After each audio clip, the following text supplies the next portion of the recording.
quick thing. It's going to be about 8 to 10 questions. I'm just be shooting them out to you at random. First answer that comes to mind, just go ahead and just blurt it out. One thing that you know to be true, but very few people agree with you on this. I think very few people agree on the fact that there's a big view that don't build in public, keep away from the market, keep under the hood, and then suddenly surprise the market. I think I've been building in public even before building in public became kind of the nomenclature for it. And I think it has only helped me so much in my life. So most people who I work with don't agree with me on this. But I think for me, it's been the biggest win in my life till here. I've had fascinating people join me on my journey, who I'm very, very fortunate to be working with, just because they had seen me building in public. So when do you get your best work done? Morning or night? And I'm guessing it's night, but I end up closing my day at about, unfortunately, 3:34. Wow. What time do you wake up? I end up waking at about 9:30. My first review is at about 10 a.m. So I wake up just in time to kind of make my first review. Who's your favorite superhero? My favorite superhero is Spider-Man, and the reason for that is very interesting because I've seen all the Spider-Man movies in Hindi, and the kind of impact that these dialogues have in Hindi is like absolutely fascinating. Share a quote that inspires you the most. If you have the time, I'll read it out to you. I have it saved in my note. It's by Teddy Roosevelt, who was one of the US presidents. And it's called, "It's not the critic that counts." You want me to read it out to you in about 30 seconds? Please. Yeah, sure. It says, it is not the critic, and by the way, we have it plastered in our office along a big wall. So it's the entire quote. "It is not the critic that counts, not the man who points out how the strong man stumbles, or whether diet of deeds could have done them better. The credit belongs to the man who's actually in the arena, whose face is marred by dust and sweat and blood, who strives valiantly, who errs, who comes short again and again, because there's no effort without error and shortcoming, but who does actually strive to do the deeds, who knows great enthusiasms, the great devotions, who spends himself in a worthy cause, who at best knows in the end the triumph of high achievement, and who at the worst, if he fails, at least fails while daring greatly, so that his place shall never be with those cold and timid souls who neither know victory nor defeat." What is one business principle that you live by? This is a life principle of sorts, and everybody who you're working with and everybody you're dealing with, you need to do good by them in your head. So I think I'm a big karmic believer of sorts.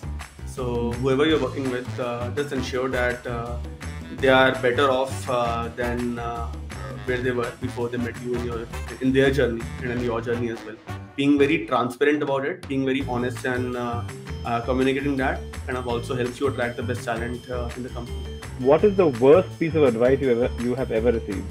I think one that I've received around hiring for pedigree, and which I think does not stand true. So I think you need to hire for people who have got the basic fundamentals in place and who have the ability to kind of problem solve and give them a long rope and get them to kind of do great things. I am by definition, and I like to think like that, and I hope others see me in this way as well. I don't think of myself as a fundraiser entrepreneur. I think of myself as an operator entrepreneur. So the joys, my joys are essentially the time I spend with my team. If not Leverage Edu, what is one other business you wish you would have founded? It's very funny because largely you put leverage in the education bracket, right? And I've always thought that if it wasn't leverage, I would have been running a bar. Wow. But I've always been a big fan of businesses. I've always been a fan of experience-driven businesses in some sense, and yeah, it would have been a bar. Wow, and I hope you still do it. Right? I think with all the energy you have, it could still be a side hustle. I hope my board members and everybody else who's looking to invest in leverage is not listening to this last part. And I want to tell them that Akshay is completely focused 24/7 only on leverage. He does not do anything else. Everything else happens in just 2 hours on a Sunday. I'm absolutely focused. Absolutely focused, except for on a Thursday night at 10:30 p.m. that I'm thinking about opening bar. I'll make sure you're the first person I dial in to raise money. I might be there before the ribbon gets cut. Perfect, sir. Perfect. I'm gonna hold you to that.